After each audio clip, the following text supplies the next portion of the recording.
주님께서 요셉과 함께라는 제목으로 오늘 주신 말씀을 함께 나누기를 원합니다. 오늘 1절을 보시면 요셉이 지금 끌려가고 있다라고 성경이 표현하고 있습니다. 요셉이 끌려가는 중입니다. 끌려간다라는 표현에 많은 것이 담겨져 있죠.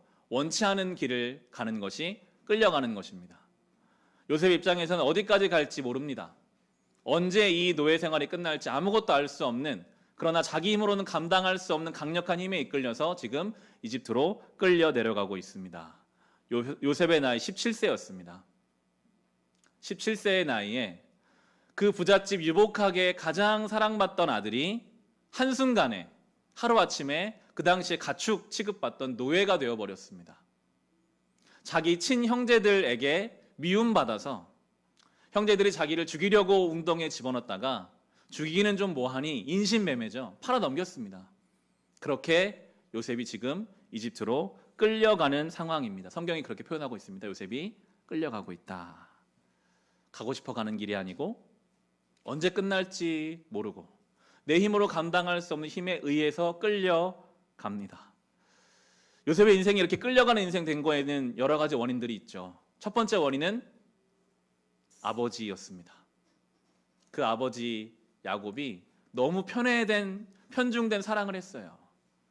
자기 딴은 요셉을 사랑한다고 했지만 그건 자기를 사랑하는 것이었죠. 너무나 이 요셉이란 아들만 사랑하고 특별한 대우를 주다 보니까 나머지 형제들이 요셉을 미워하게 됐습니다. 비교라는 감정이 얼마나 무서운지요. 사람을 병들게 해요. 정상적인 사고를 못하게 하는 것 같아요. 정상이라면 자기 형제를 팔 수 없죠. 그런데 그 아버지의 지극히 편중된 사랑으로 인해 병들어버린 형제들이 요셉을 죽이려고 했고 팔아 넘기려고 했고, 요셉에게도 책임이 있습니다. 요셉은 교만했습니다. 나는 충분히 이런 특별 대우를 받을 만해 라고 생각했던 것 같아요. 요셉이 조금이라도 형제들의 마음에 공감할 수 있었다면, 앞에서 아버지 사랑을 받아도 뒤에 가서 형들에게 형들 죄송해요, 저희 아버지가 저만 너무 잘해주시는데 저의 마음은 그렇지 않아요 라고 계속 이야기했다면 이런 일은 일어나지 않았겠죠.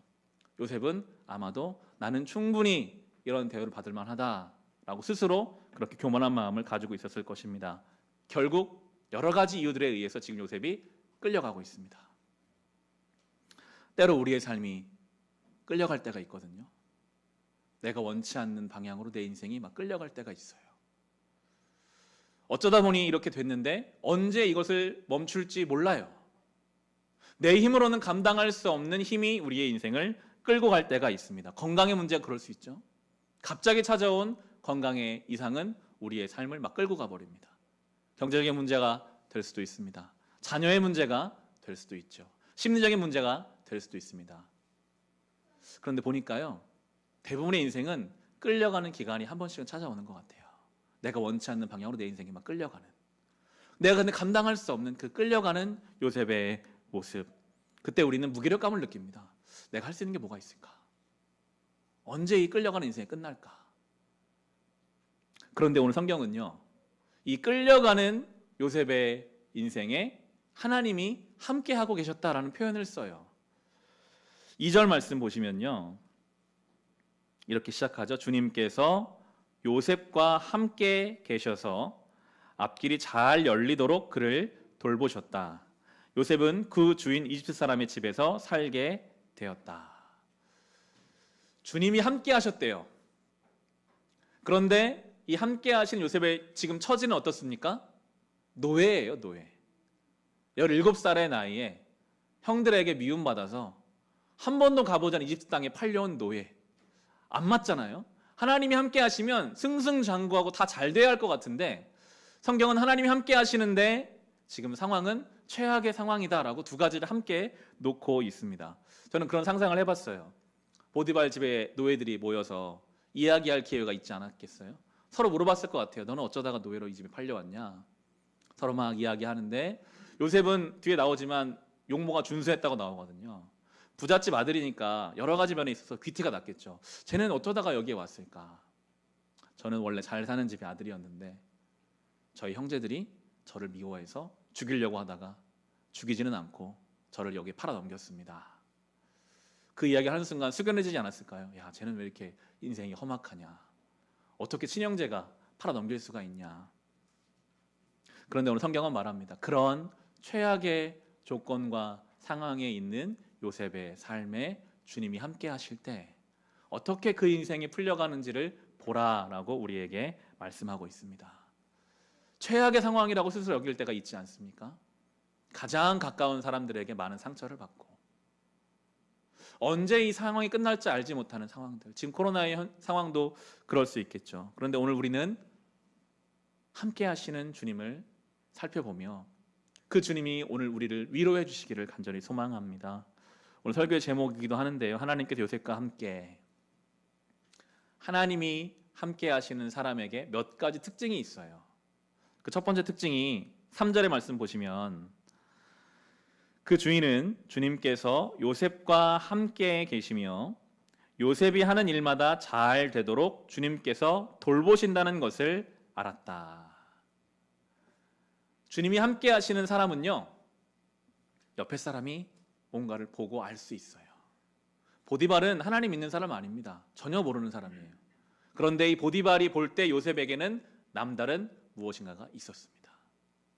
보디발은 그 당시 초강대국이었던 이집트에서도 고위직 관리니까요, 수많은 사람을 만났을 거예요. 그 집에도 많은 종들이 있었을 것입니다. 그런데 그가 보기에 요셉은 특별했어요. 결코 그가 눈여겨볼 존재가 아니죠. 17살의 나이에 어린 종이 뭘 특별한 게 있겠어요. 그런데 주인이 보기에는 뭔가 달랐습니다.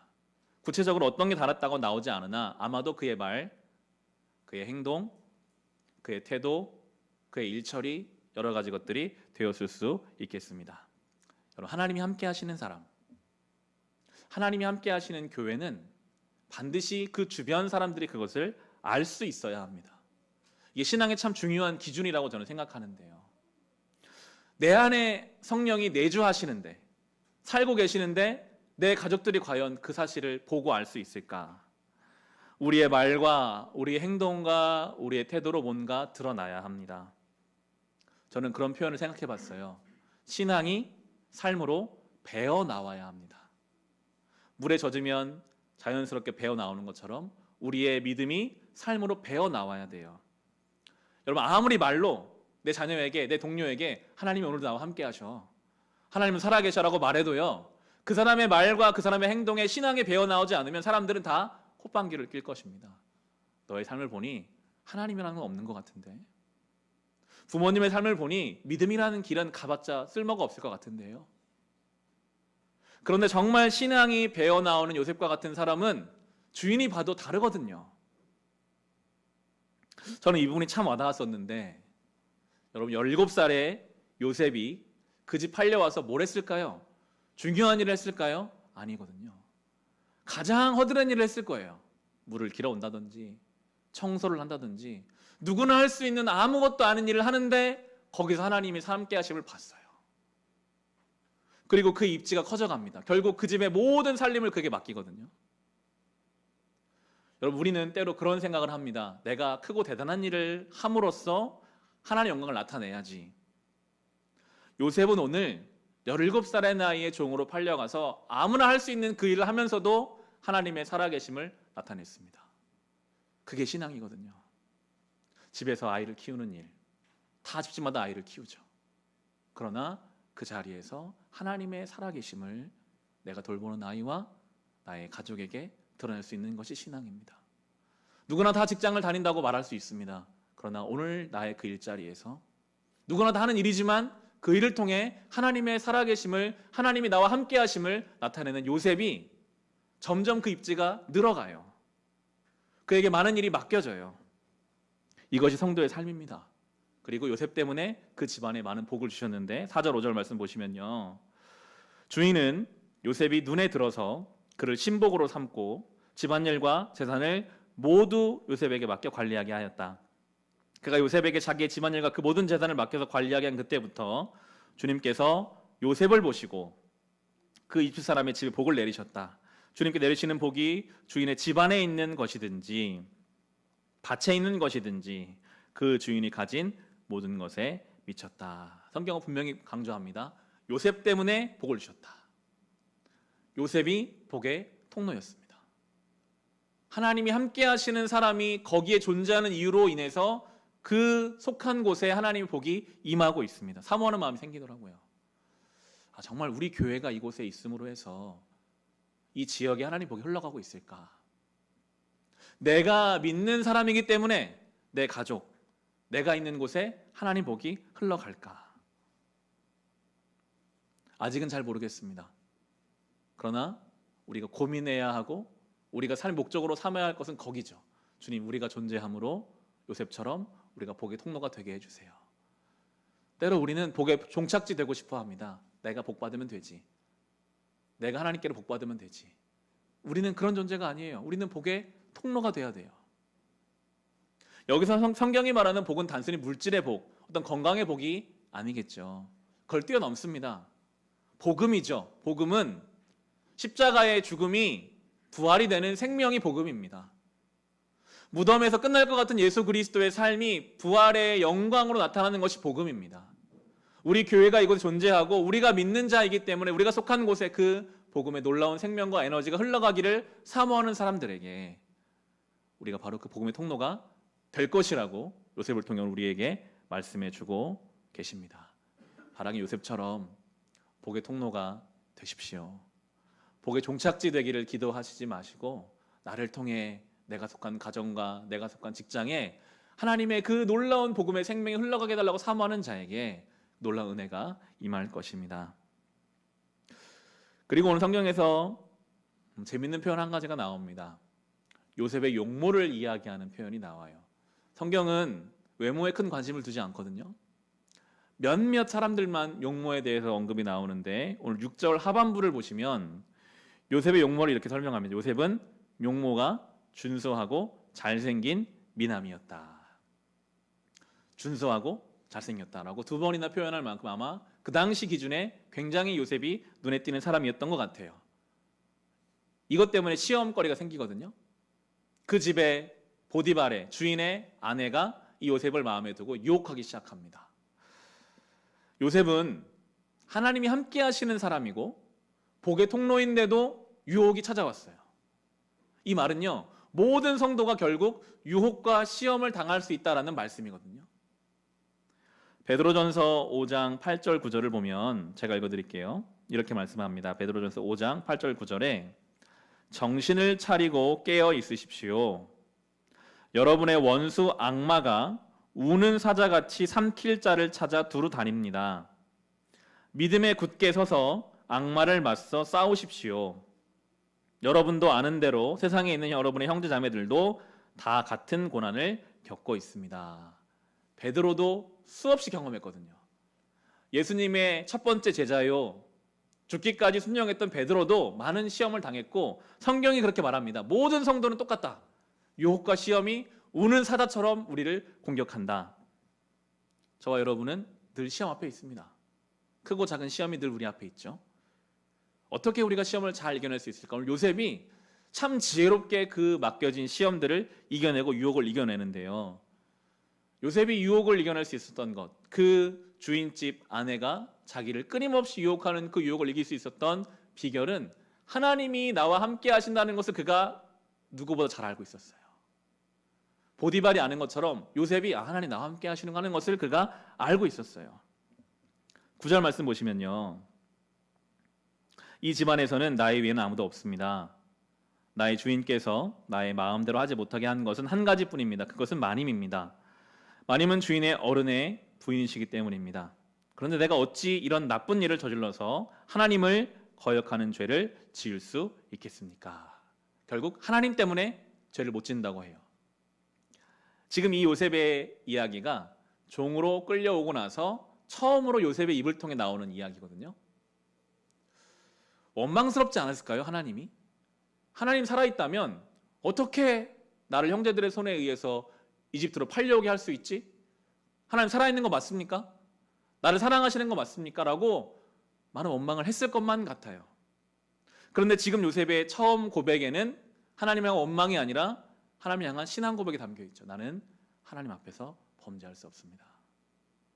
하나님이 살아계시고 지금 나와 함께 하시기 때문에 아무리 당신이 나를 유혹해도 내가 하나님 앞에서는 범죄할 수 없다라는 신앙의 고백을 드리고 있어요. 물론 요셉도 원망했겠죠. 하나님께 불평했을 것입니다. 그러나 그게 바뀌어갔어요. 날마다 그 하나님과 함께함을 경험하는 사람의 입술에서는 결과적으로 신앙 고백이 나옵니다. 하나님이 나와 함께 하신다. 내가 그 유혹에 빠질 수 없다. 여러분 17세의 소년, 이 일이 일어난 지 얼마 된지 모르겠지만 아마 17세에서 30세 사이에 일어난 일이죠. 젊은 혈기가 왕성한 청년이 성적인 유혹을 이겨내는 것은 쉬운 일이 아닙니다.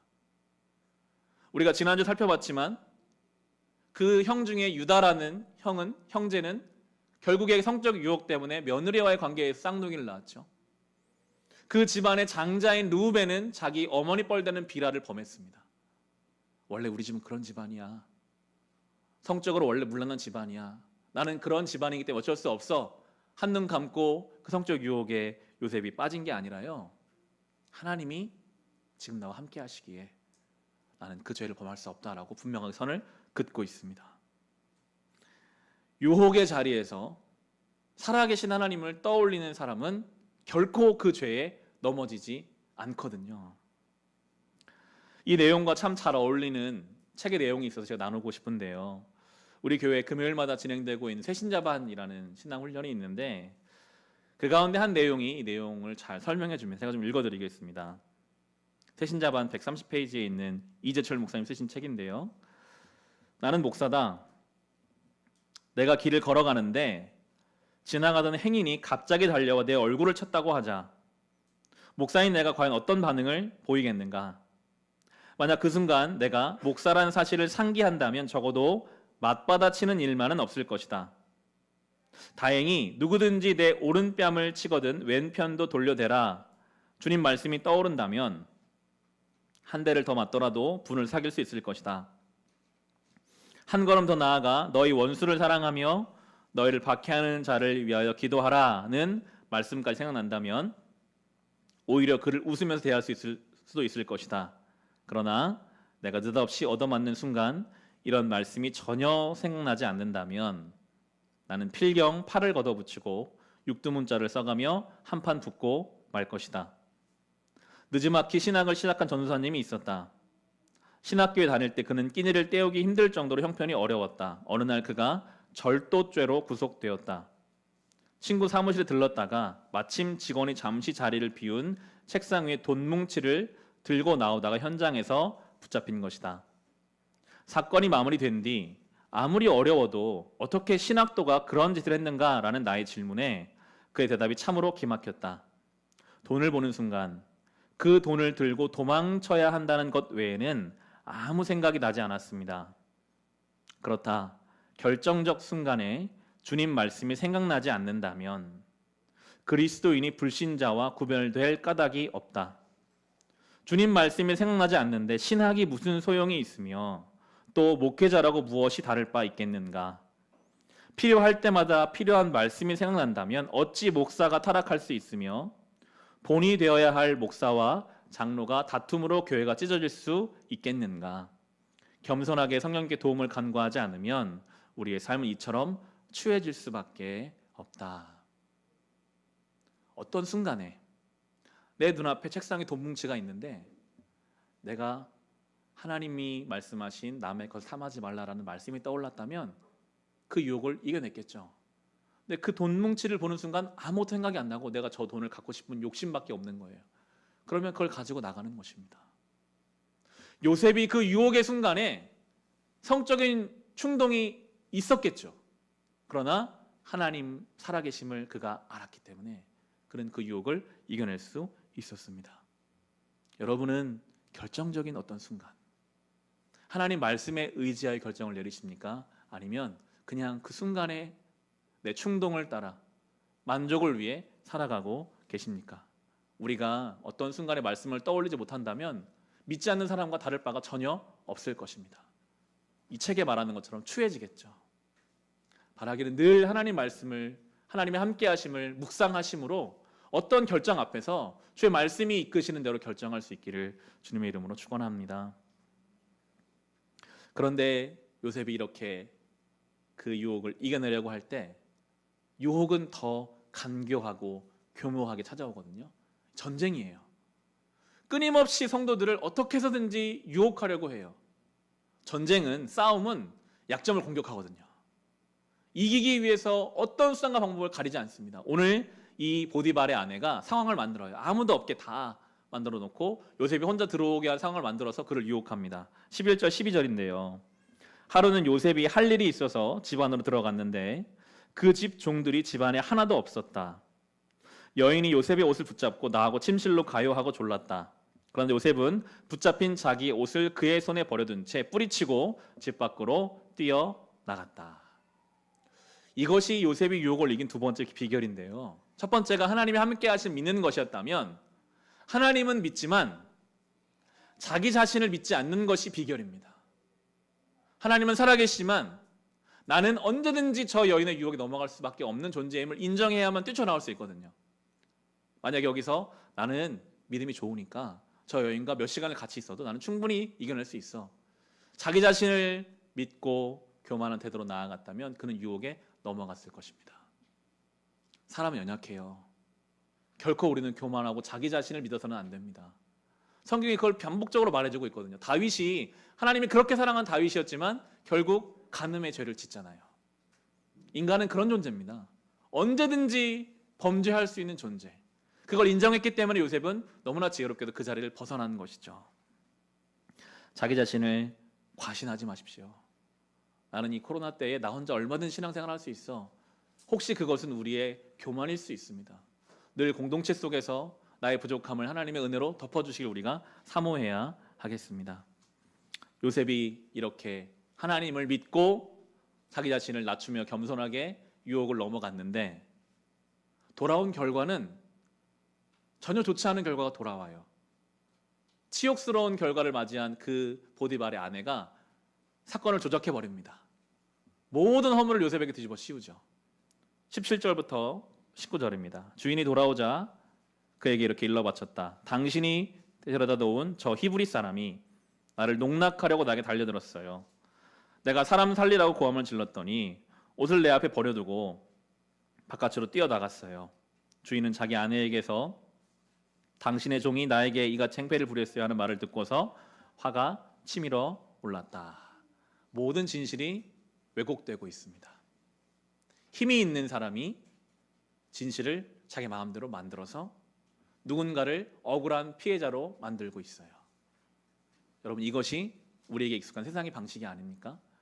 진실을 알기 어려운 시대를 우리는 살아가고 있습니다. 뭐가 진실일까? 진실을 마음대로 왜곡하고 힘이 있는 자가 힘없는 자를 피해자로 만들고 그래서 억울한 결과가 나오고 잘못된 상황이 연출되는 현실입니다.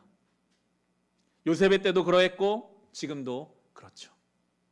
그런데 하나님은 그 가운데서 놀라운 반전을 만들어내세요. 십자가가 그런 거 아닙니까? 예수님이 아무 죄 없는데 죽었어요. 십자가에서. 현실이 예수님을 죄인 만들어서 왜곡해서 십자가에 매달아 죽였지만 하나님은 그 십자가의 죽음을 부활로 바꾸시죠. 그 기독교 신앙이거든요. 20절 21절에 보시면 성경이 이렇게 표현합니다. 요셉의 주인은 요셉을 잡아서 감옥에 가두었다. 그곳은 왕의 죄수들을 가두는 곳이었다. 요셉이 감옥에 갇혔으나 주님께서 그와 함께 계시면서 돌보아 주시고 그를 한결같이 사랑하셔서 간수장의 눈에 들게 하셨다. 감옥에 갇혔으나 그러나 하나님의 사랑은 한결같고 결국 우리가 앞으로 살펴볼 것처럼 요셉이 이 왕의 죄수들이 있는 감옥에 갇혔기 때문에 결과적으로는 이집트 총리가 되어 흉년의 때에 수많은 사람을 살리고 자기 식구들을 이곳 데리고 와서 이스라엘 민족을 이루는 그 일을 감당하게 되는 것이죠. 성경이 그런 표현을 쓰고 있어요. 주님은 한결같이 요셉을 사랑하셨다.